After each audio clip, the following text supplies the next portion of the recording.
How to achieve zero inbox.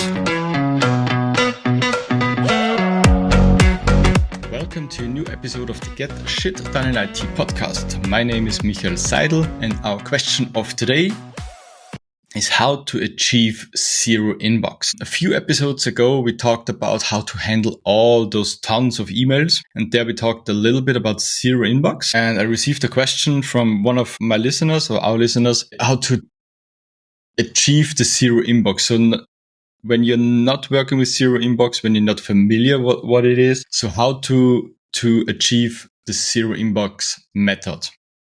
And for this is the session or the episode of today. So first of all is, what is zero inbox?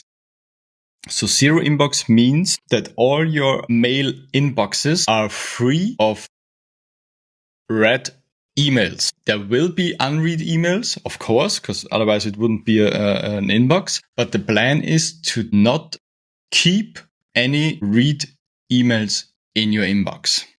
Okay, that means if you read an email, then you process and remove it from your inbox. Okay, so how to get there? So how to achieve the zero inbox? And maybe it's not very popular, but if you're not working with zero inbox, your inbox might have hundreds, thousands of emails. You have to go through all of this and remove it from your inbox, and not to just move it to a different folder and maybe go through later. Sit down, go through email, process it, delete it, forward it, do the to-dos.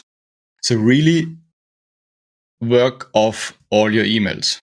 You have to go through this, otherwise it will not work. It doesn't make sense to move it to a different folder with a different name and process it later. So the idea is to process your emails and don't need them anymore. That's the main idea of zero inbox. And I would suggest you to maybe not do it during peak hours. So maybe on a Friday afternoon, maybe on the weekend before Monday, where the chance is very low to get new emails. Then sit down and process all the emails. Maybe you do it in batch processing. So not all at once, but maybe over a few weekends. It depends on your time and how many emails you have right now in there. So maybe you do it in batch processing, but the goal is to at least have once complete zero mails in your inbox or inboxes. Okay, that's the first step. And the next one is then to commit to the zero inbox methodology.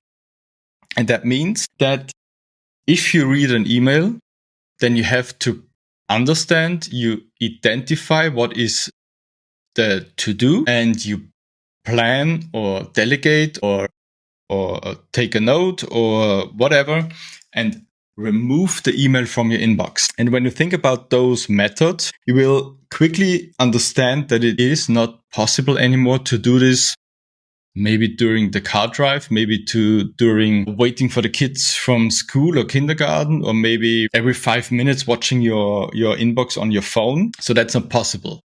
So the idea is to have separated slots or separate appointments where you process your emails. So not every 5 minutes on your smartphone, on a specific appointment, process your email, read through your emails, and remove those quickly smartphone checks and check if there is a new email. So that doesn't make sense. It's also distracting you from whatever you're doing. So maybe you check it during a meeting, a remote call. And if you're honest, you cannot process emails during a remote call, during a car drive, during waiting for your kids at school, whatever, doing shopping, whatever. So put away your smartphone and do not check your emails just to see if there is something new. It doesn't make sense. So the idea is to have separated slots. So in my example, I have 3 slots during the day, in the morning, at lunch, and before I stop working. And in that time, I have around 5 to 10 minutes to process through my emails. And the agreement to myself is, when I open an email, I have to process it. So if there is a huge list of emails, it is fine to keep it unread for the next slot. But if I open an email and I have to process it, so I have to decide, is it just for information? Then read it and forget it, or read it and remove it. If it's to delegate the task, remove it from your inbox. If you have something to do in there, maybe it's just a short task, then do it immediately and remove the inbox. If it takes longer, then make a note in your to-do system, in your single source of shit, and remove the email. Okay? If it's something as maybe read later, put it in your read later list. Okay? But remove it from your inbox. The idea is to read every email just once. Decide the action, plan or do it, and remove the email. So that's the point. And if my slot is too short to process all the emails, keep it unread. Don't read it and maybe store it for later, because it doesn't make sense to read it and not process the email. That's the main idea. Read, process, remove. That's the thing. And why should you do it?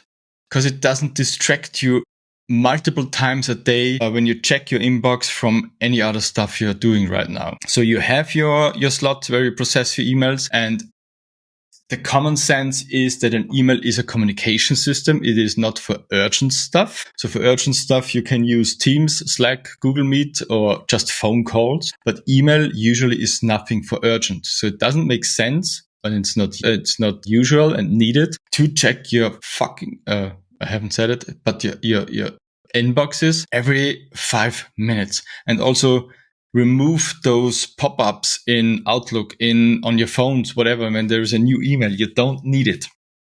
And maybe a side note, this is maybe not usable for people working in customer service or in service desk, because then email is the main communication. So please go to your team leader and tell them, Michael said I don't have to process my emails often than 3 times a day. So for service desk and customer support or something like this, this will not work. So sorry for that. You're not included in that way. But for everyone else, we are just using mail as a tool, as a messaging system. For those, I think it can work, or it will work. How often do you check your emails a day? The time slot depends on how many emails you get. But in my case, 3 times a day works. Maybe I can reduce that as well. So just in the morning and evening. Maybe we'll try this next year. Let's see. But this is something you have to decide. But I think more than 3 or 4 times a day is too much. Okay. So you should do it because you will not be distracted by often checking your emails. You will not be distracted by get some information from your inbox because it is stored, because someone sent an email 3 weeks ago and is still in the inbox. You're then distracted by all the new emails, and then you maybe forget what you originally wanted to do. So that's the idea. Email is a messaging system. It is not a to-do system. It's not an archive. It is just a messaging. Get a message, process, remove. And that's the idea. So that's the reason why you should do it. So, as a summary, your inbox means no read emails in your inbox or inboxes. If you process your emails, if you read your emails, you just read it once, process the steps and remove it from your inbox. And it really helps you to reduce distraction and to keep you more focused on your project, on your to-dos. Just increase your focus time. Okay. So that's the reason. So let me know if you already use Zero Inbox or not, and maybe you want to try it. So let me know in the comments. If you have any questions, you can also send me a LinkedIn message, leave a comment, whatever you like. And so I wish you a nice Monday, productive week, and bye-bye. If you enjoy this podcast, if it brings you joy, provides value, and you perhaps even listen to it on a regular basis, then I have a request for you today. I need your support to help the podcast grow and reach more people. What you can do is very simple. Subscribe to it on your preferred platform, leave me a comment, a rating if you liked an episode, and share it on social media. I want to reach every IT professional out there and help them better organize themselves. And I'm extremely grateful if you help me with this.